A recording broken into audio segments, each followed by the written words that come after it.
I think it's safe to say I've fallen a bit behind in life. You see, I dropped out of high school at 16, then I spent about 3 years smoking weed alone in my room, and as a result, I've found it hard to find good ways to socialize nowadays. I find it hard to start friendships or relationships online because it never really worked for me in the past, and the idea of communicating through a screen just doesn't sit right with me.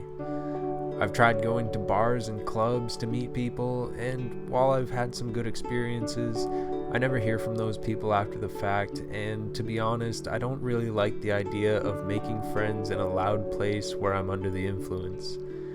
As for relationships, my only experiences were in high school, and they aren't even worth thinking about.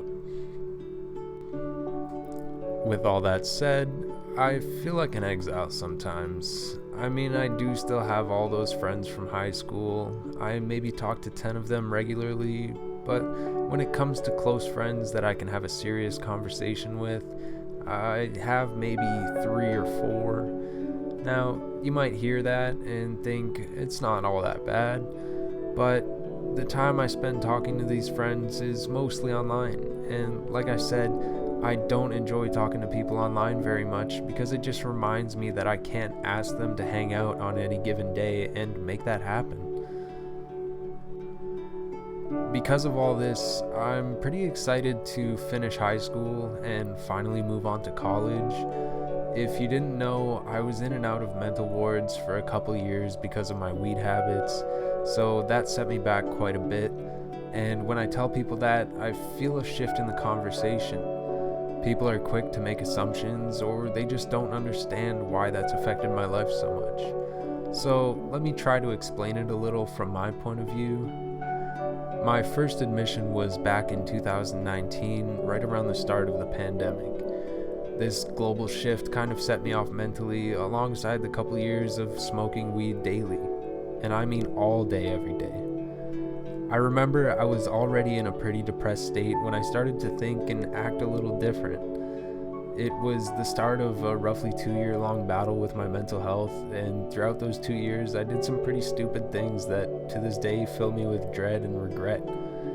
I mean, imagine watching yourself do and say crazy things without any control. That's what it was like when I was going through psychosis.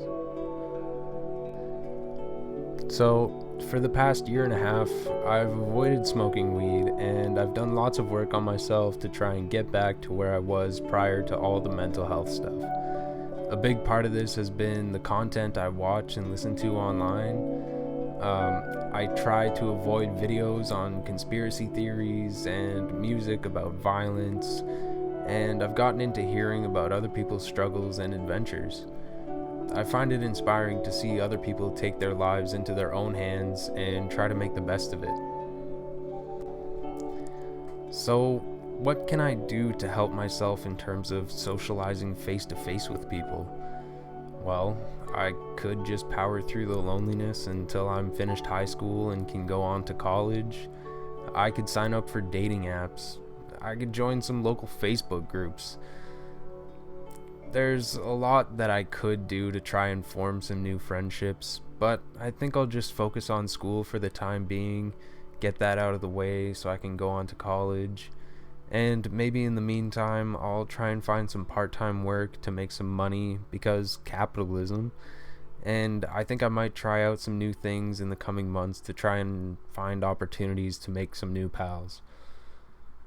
Ladies and gentlemen, that's going to be all for today's video. If you want to support me and my channel, feel free to like this video and subscribe. I want to thank you all for watching. Peace out.